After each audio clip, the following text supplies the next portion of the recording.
Hello everybody, this is Spirelli and welcome back to Astrologaster. So I must congratulate you on the stern counsel you gave me in relation to my horrid cousin Barbara, whom my parents did wish me to marry. As you did predict, the wretched little fiend did at length contrive a method for ending our engagement. She has run off with the Earl of Shrewsbury. Relieved current, Lancelot Moore. Well, there we go. Really take care, for say, did you hear what the Countess says about peas? They corrupt your humors and cause cancer tumors, so doubtless they're causing your current disease. Yep, I guess if you just look at it, you can't really eat anything now, can you? Good morrow, Mr. Mugg. Back again so soon. And yet your red spots do seem to have faded. Aye, of the spotted fever I am cured, for, as he remarked, those spots have near vanished and no new ones are appearing. But my wife does swear they were the work of fleas, and she beat the rugs and banished the dogs from the house to rid us of them. She'll be beating and banishing me next if she has her way. Well, I am glad to hear you are faring better. What brings you this day? I have a humoral imbalance, and need treating for it. A humoral imbalance, you say? Well, 'tis true that an imbalance of humours can affect a man's mood. For instance, an excess of black bile, which is a cold, dry humour, can provoke feelings of melancholy, whereas yellow bile is hot and dry. I thank ye for the explanation, Dr. Forman, but I did learn all about humours when I took supper with my friend, Mistress Ollingworth. She has a humoral imbalance and takes medicine for it. Hence, I am come this day for medicine to treat my own imbalance. I see. And what mental symptoms are you experiencing? Any unusual or troubling feelings? Aye, very troubling. Troubling. Why, I find myself a fretting and a pacing all the day long. Even my wife has remarked upon it. Anxiety and agitation. Pray tell, did these feelings begin before or after you spoke with your friend, Mistress Ollingworth? Let me see now. After, methinks. Aye, after. Yeah, Aye. that Does makes matter? sense. Yes, quite possibly. But let us see what these stars do have to say. What humoral imbalance does ail my querent, Nicholas Mugg? Well, let's see, because if I get this correct, and correct being if I get something that he likes, I get my letter of recommendation. Miss Watley Choleric, humoral imbalance of cholo can occasion symptoms of anger, impatience, and irritability. We're suffering from constipation related to psychological condition. No, he wants to hear about this, right? Yeah, there we go. Have you a diagnosis yet? This day I am to dine with Mistress Ollingworth, and I wish to tell her all about it. Aye, 'tis done. You have a choleric temperament, brought on by a minor imbalance of yellow bile. It does often induce feelings of irritability and impatience in the sufferer, and in severe cases, it can provoke outbursts of anger. I see. How very interesting. We must counter the excess of this hot, dry humour with wet and cooling elements. Take this powder of violets and salt and boil it in some water. Then you must drink the infusion once it is cooled.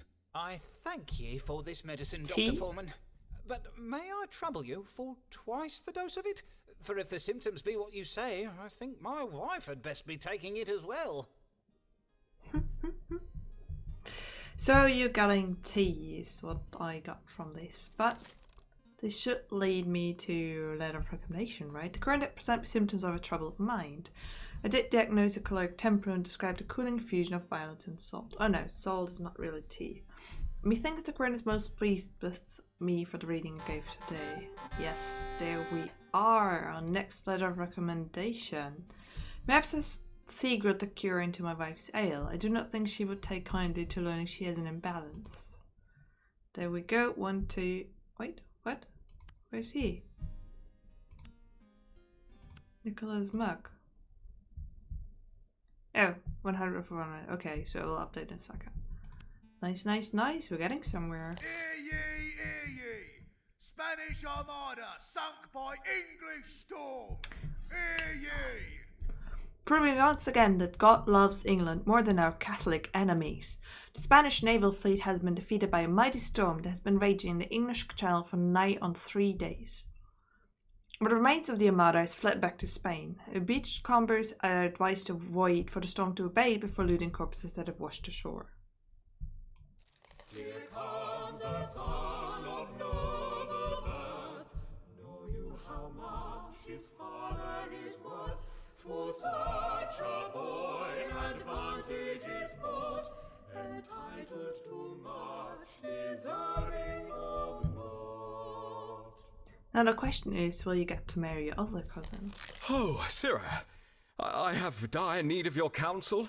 Pray calm yourself, sir, and tell me of this urgent affair. Oh, verily, 'tis most urgent.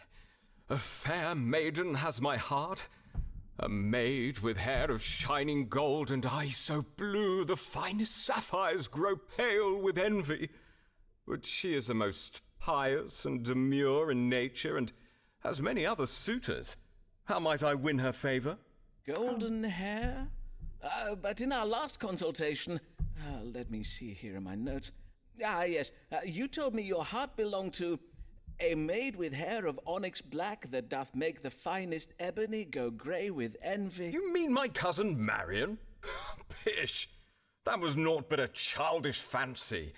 I bid you, Forman, pray focus on the matter at hand, for if you do not help me win my true love's favour, my bursting heart will tear asunder, my soul will wither unto... Aye, as you will. Let us see what guidance can be had from the stars. So, a How blonde may beauty. Lancelot Moore win the heart of this golden-haired maiden? Let's see.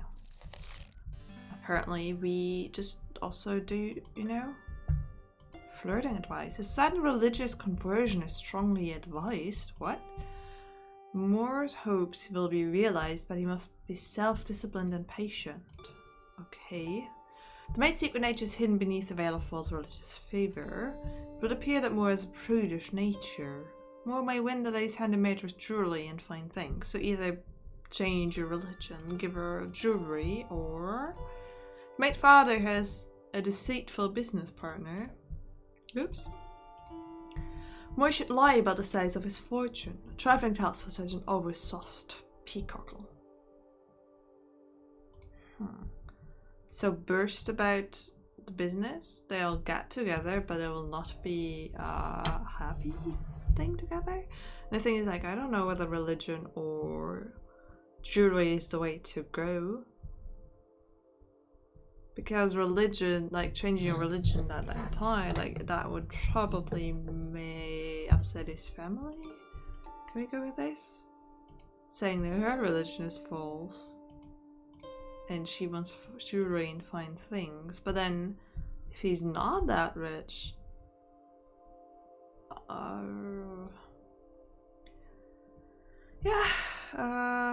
don't know. Just lie about your fortune. 'Twould seem the fiercest rival for the maiden's favour is one of her father's business partners. He is a deceitful knave who tells the father lies. You must best him by telling even greater lies. Tell her father you are much wealthier than you verily are, and he will surely favour your advances. A father's business partner, you say? But is he not? Oh, God's teeth! The man is her uncle. If he seeks to wed his niece, I do not think it right. Fie, 'twould be very wrong. Cousin, yes. I will go to her father and tell him it is better he favour me than bestow his daughter's hand on his own brother. I bid you good day, Forman, for it is most urgent that I deliver the poor girl from such an unnatural fate. Okay.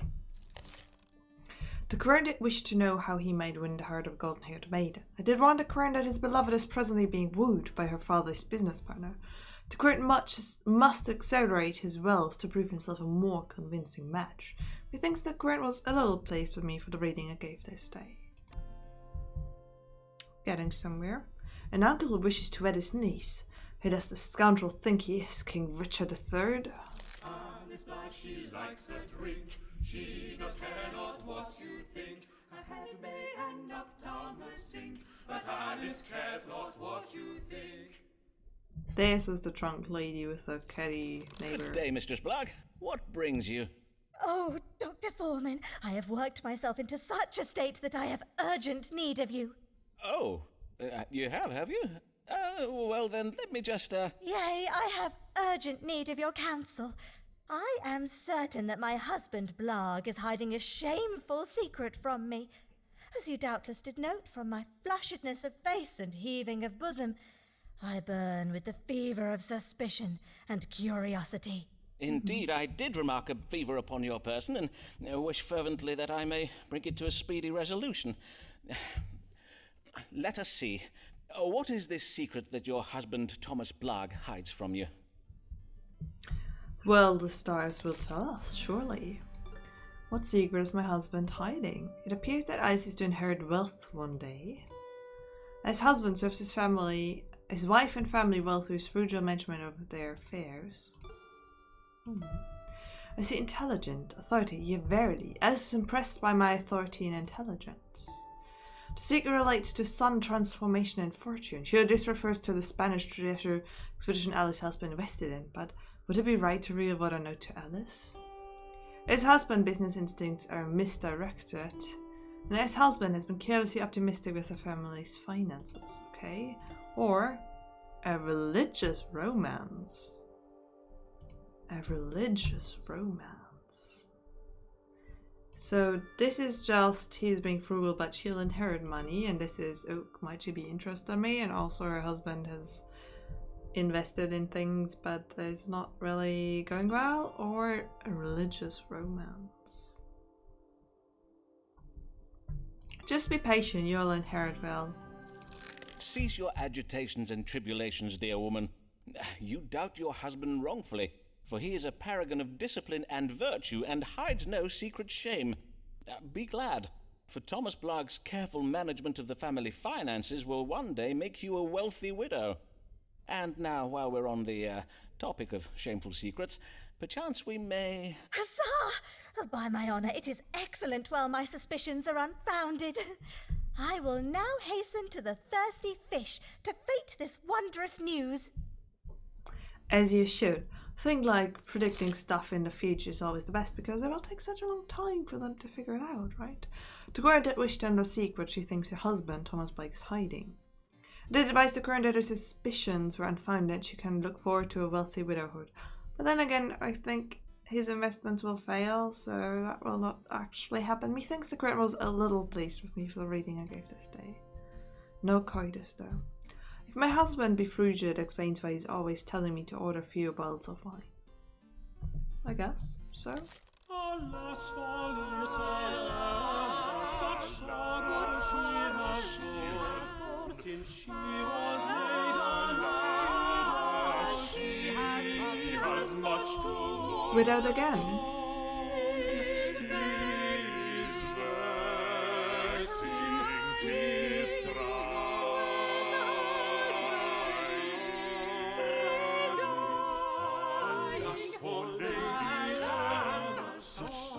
She has borne. Poor lady. Her husbands are constantly dying and she's inheriting their wealth. Good day, Mistress Delamere. Good day, Dr. Forman. 'Tis Lady Dyer now. I remarried after poor Mr. Delamere passed. Verily? Oh, I am full sorry to hear of your husband's demise, my lady. 'Twas his weak heart, as you did warn me. John collapsed and died at a mask ball, for someone, we know not whom, came to the ball dressed as a monstrous spider. Poor Mr. Delamere. He was always so afeard of spiders. Oh, what a ghastly business. You must have been most distressed. Yes, I was. So I hope you will understand why I worry for the health of my new husband, Lord Dyer. Mayhap 'tis naught at all, and yet... And yet you would wish to know, so that you may rest easier. Why, of course, my lady. Pray, describe Lord Dyer's troubles to me, no matter how trifling they may seem to you. Okay. Well, I have noted that my husband awakens many times in the night to make water. Mayhap 'tis the reason why he tires so easily during the day. And he does oft complain of thirst and hunger, even after meals. Frequent urination, tiredness, dog-like appetite, and thirst. Be there anything else? There is also a small wound on his hand. It does not appear grave, yet it has not healed, even though it be some weeks since he cut himself. A wound that will not heal. Then let us see what the stars have to say. Be there any grave illness troubling Mr. John Delamere? Methinks you mean Lord Henry Dyer, Dr. Forman. I beseech your pardon, my lady. What illness troubles Lord Henry Dyer? I bet he's old as well, isn't he? Lord Dyer's trouble with the diabetes. Or has been bewitched, no. Lord Dyer has a gangrene in the hand, characterized by an inflammation caused by corrupt blood. Nope. He's troubled with the diabetes. It would seem Lord Dyer suffers from the diabetes. 'Tis a grave case of it, I am afeard. God mend me. Then how am I to keep my husband from dying of it? Well, the consumption of lettuce seeds and barley water can help, and you must not allow him to take honey or sweetmeats. In truth, I am a little concerned about the wound on his lordship's hand, though it be minor. 'Tis the diabetes that prevents it from healing. Oh, then what should be done about it? Take Lord Dyer to a barber surgeon, where he may have leeches applied to his wound. This will draw out the corrupt blood to hasten the healing. But prithee, be sure that your husband never cuts himself again, for the corruption of blood such cuts occasion in a sufferer of the diabetes, well, they oftentimes prove fatal. Oh, then I shall do precisely as you advised, Dr. Forman. I thank ye heartily, sir. Good day. I wonder whether this one will die from another cut that he accidentally gets. I guess. Probably. The Queen did wish to know whether her husband, Lord Henry Dyer, was troubled by a condition that could provoke his death. I did judge Lord Dyer as having the diabetes. I advised her to change his diet to ensure he does not cut himself again. Methinks the Queen was pleased with me for the reading I gave her this day. Well, one more husband to go, and we're there. Honey, sweetmeats, cuts. Yes, yes, yes. We know where you're going with this. We know it all. Here comes Avis Allen. She must have fallen still. I else would she have come here. Mayhap she's gravely ill. Good day, Mistress Allen. I hear a child was lately born to you. I trust he is well? Yes, indeed. God has favoured us with a healthy boy. He is a true blessing to Mr. Allen and me. And we pray he remains so. That is, that this child remains in good health. And as I do ail of something, normally I would not have come, but methinks 'tis best I am treated, for the sake of Marmaduke, lest he take ill from me. I see. Then pray describe your troubles to me, Mistress Allen. Well, in truth, 'tis but a cough, but indeed at first I thought 'twas naught but a chilly cold, but 'tis many weeks now, and it lingers still. Forsooth, I am afeard it does grow worse. Many weeks, you say? Aye, that is most concerning. Let us see what the stars have to say. What ails Mistress Avis Allen, and how may she be cured? Oh yeah, that cannot be good. I have a lingering cough, how may I be cured of it? Mistress Allen has a grave case of battering in the breast. Oh, the lungs. Or she's bewitched. No, she's not. There's no witchery, though I would like to just see what happens if I tell everybody, like, oop, that must be a witch. That's unfortunate that she falls ill now. Before I complete my judgment, madam, I must ask a question of, medical relevance.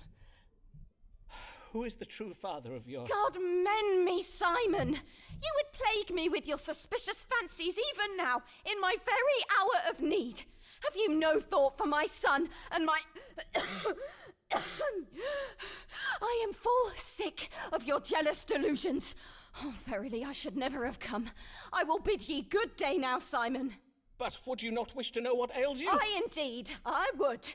Which is why I will be finding myself another doctor.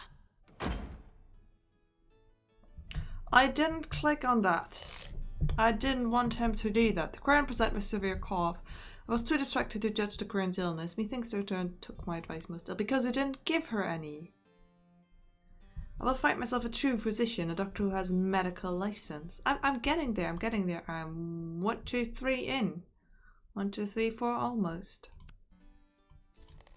When the story seems bold, crucial facts left untold. When the story seems bold, crucial facts left untold. When Forman protested to the testes, Ferraro, Signor Ferraro.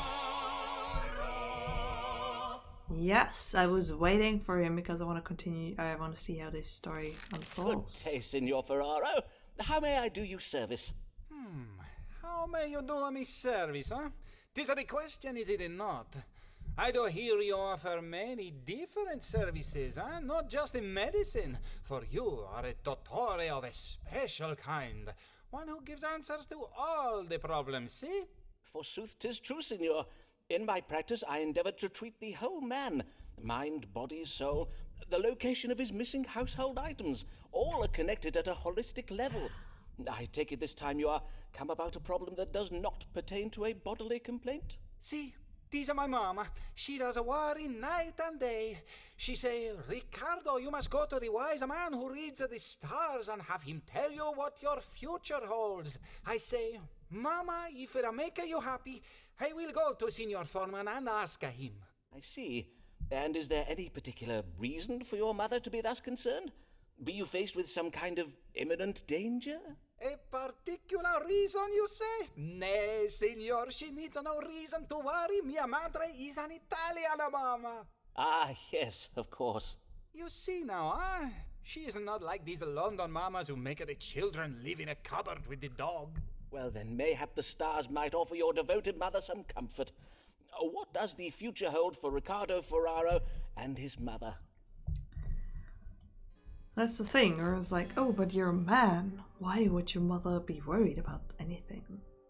What does the future hold for me and my mother? Riccardo Ferraro is not being honest, and soon his deceptions may be discovered. My relationship with Signor Riccardo is about to undergo sudden transformation, and Riccardo Ferraro is an authority figure who holds a position of responsibility at a learned institute. Interesting. Young man who is in a relationship with Signor Ferraro's mother is a hypocrite who will betray her. Ooh. Ferraro will one day inherit an agreeable sum from his mother. The Ferraro family's food. This includes Signora Ferraro, who has carefully managed her personal fortune. I like the first one better. I feel like it's time to change this relationship and see what's happening here. Really. I am afeard the stars reveal information of a most disturbing nature. Verily? It's in the stars. When you first came to me, you did tell me that you worked in trade. And yet my chart very plainly indicates that you are an authority figure, connected with a learned institution over which you hold a position of responsibility. Indeed, it would seem that you are not who you say you are. Do you deny it, Signor? Oh, Sirrah! You would accuse me of calling myself something I am not? Look at you, Sirrah, a charlatan who would call himself a doctor. You are naught but a pretender. Fie, sir! It is you who are the pretender, for 'tis clear you are not the merchant of Venice you pretend to be. Who are you? What is your true name, sir? You will know it in time, Sirrah, for we shall meet again. I bid you good day, Doctor Forman.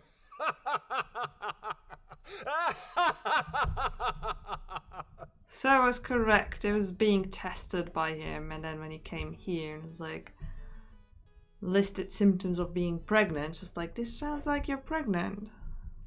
He's just waiting for a misstep, but I'm not gonna give him that pleasure. Obviously he didn't like that. I don't know why he would give me a letter of recommendation, actually. The current did wish to know what the future holds for him and his mother. Did accuse the current of being no merchant, but a man who holds a position of authority over a learned institution. Methinks the current took my advice most ill. He's not getting anywhere with him. Now I have all the information I need for my report. Well, good on you. Good on you. Sir, it is with much sorrow that I write to inform you of the death of my dear wife, Avis. These 2 days past. Her new doctor could not save her, even though he held a medical license and was thus highly skilled. Although you are no longer my wife's doctor, I am grateful for the kindness you have shown Avis over the years, and I know she was too. Indeed, she spoke of you in her final words, saying, "Oh, Simon, forgive me, Simon," or something of the like. Doubtless, this expression of guilt was in reference to a bill for your services that she has not yet settled. How like my poor wife to have been thinking of her obligations to others until her very last breath. I enclose with this missive the sum of 1 shilling and beg you for forgiveness for the late payment. Your most assured friend, William Allen. Oh man, that's not cool.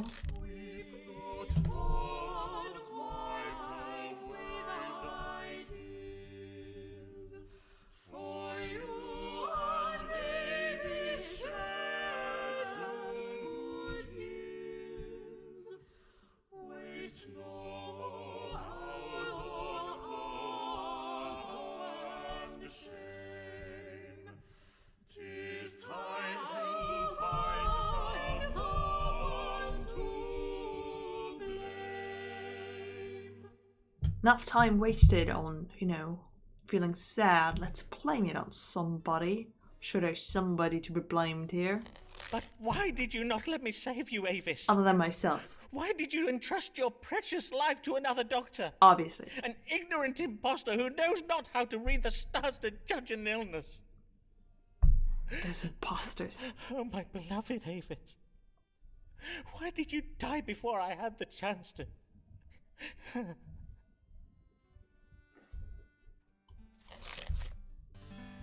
Who is to blame for the death of my beloved Avis?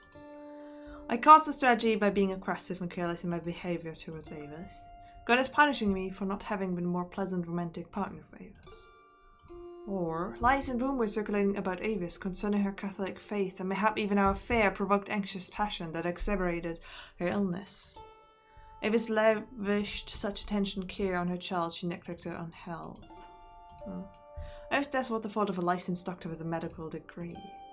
It was surprising to soon to see a new doctor led to her death. No, it's because of me. I could have helped her, but I was more focused on bringing up the same old things again. So 'twas I. I am to blame for Avis's death. If only I had not driven away with my ill-tempered, unkind accusations. Would that I had turned my thoughts to her illness and away from my own selfish needs. How will she ever? How will I ever forgive myself? I did wish to know who to blame for the death of my beloved Avis. I judged that I am to blame for Avis' death. If I had not driven her away, I might have cured her of her illness. Avis, if I summon my spirit guides to aid me, would you consent to speak to me from beyond the grave? Well, I think I can only stand with that, because that is how the story unfolds. I wonder whether their relationship can be a different one. Because I did select there to be trouble, right? So I don't know whether it always unfolds like this. I don't know how many, story possibilities there are. I might gonna restart this game once I'm done. And just try and be more of a quack and more of witchcraft and see other things. And whether, with all the events, I'm just trying to... it happens the way I predict, or yeah, it seems interesting to me. Anyway, there is some more to go still until we're done, so I'll see you soon with more.